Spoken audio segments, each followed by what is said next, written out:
Hi, Ian Roberts, Mastering Composition and Simplifying the Painting Process. I want to show you this week a series of photographs I took in Provence. And here they are. I'm just going to go through them very quickly. There's a dozen of just this one church, this kind of sculptural church on a hillside with some cypress trees. And I thought you could almost like make a sculpture of this shape and the different things on the hilltop. But I chose this image of them, and you can see that I went through a whole series of possibilities just thinking about the different relationships, but I chose this one and I'm going to do a demo of this one. It's 11:14 and I'm just showing you the kind of some of the mixing and some of the blocking in with this idea of how I am trying to orchestrate all the attention towards one particular place. The structure is good, but I'm trying to pull the attention to one particular place, and I'm showing how I do that in this demo. So I hope you enjoy it. See you at the end. So a couple of people asked me in comments last week, how come I put that fishing shed right in the middle of the painting, compositionally? But I was sort of thinking of it like this. There's all these posts down into the water and the more colorful water there, with the clear intention of pulling us over to here. So this week I wanted to do it intentionally, sort of building in the middle, and then what is the thinking around the composition? So we have a strong vertical here, coming down the path here with the intention of bringing us to here. That vertical is going to do a lot of the work. This thing I'm going to put right here so that the light here is against that dark, also pulling us here. I'm going to put a hit of more intense color at this end and a sort of a pink and quite an intense purple here. And then there's this little hit and then the light on that. And I think you'll see in the finished image that even though the building is here, our attention is brought down to this end. Something has to be in the middle of the painting, but just because it is doesn't mean we have to rest here statically. You can visually create these things here that force us visually where you want us to go. So you can see I'm just taking actually chrome oxide green, yellow ochre pretty much, with some turpentine. I'm just laying something really thin, it's a little bit more yellow ochre at the top, maybe a touch of white, but basically, I just want a really thin layer at the top to just sort of, I don't know, just cover it up and get that piece kind of organized. Because then you'll see later I kind of put lights and darks into it.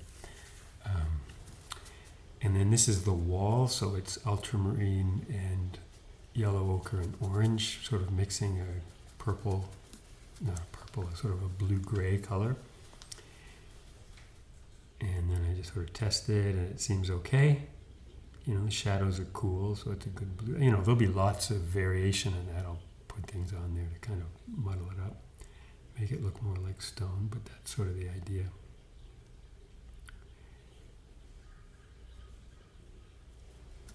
And then this is beginning the sky. That's cobalt blue and white. The brush looks quite small, I think, in this camera, but it's bigger. You can see it's bigger. It's 11:14.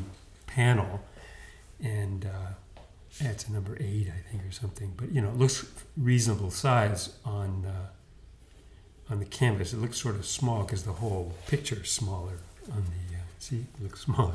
It's the same brush. So now I've mixed a little bit of white with it, just sort of scrubbing in something a little further down, leaving a gap there. And then now I've mixed something halfway between the two.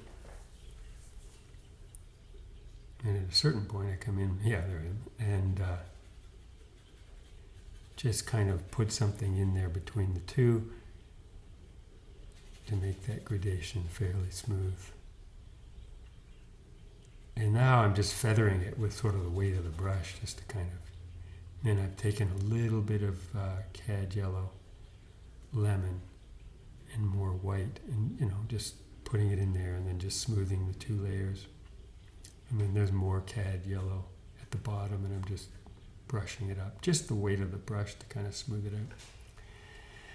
And then now this is the first bit of the cypress tree. So it's, well, mixing fairly quick, but orange, cat orange, yellow ochre, chrome oxide green, ultramarine blue, dioxazine purple. It's a good rich. So I've tested it already and I'm happy with it, and then I'm just going to block in that cypress tree. I'm looking over at the photo, make sure I've got it. Now I'm putting in the shadow side, so I've got alizarin, chrome oxide green, phthalo green. I'm going to get a really good dark in there for the shadow side.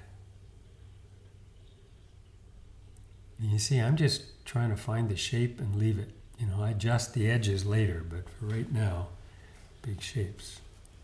And this is the bush in front of it, sort of a paler yellow, green bush in front of the cypress tree. So I want it to be quite light against that cypress.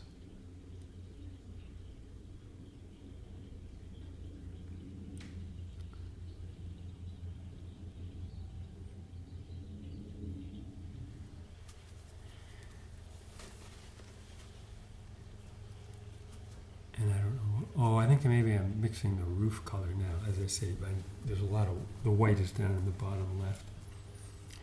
And you see I've got red tile roof, right? But yellow ochre, red, and green, and I'm making it really dull. Really dull. I'm going to have a little hit of pink on that far end, the end that I want us to look at over on the right-hand side, further down the road. But to start with, it's pretty dull. And then this is some of those sunlit walls at one end. I mean, it looks almost white, right? But it's really quite a warm color.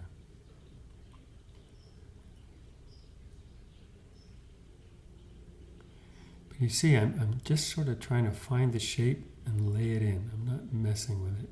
And now I'm just laying in the eave of the roof line and up the front. And I'm painting that little thing. It's not there in the photograph. I moved that cypress over so that it would sit against that and block. And then I'm putting in the tree here.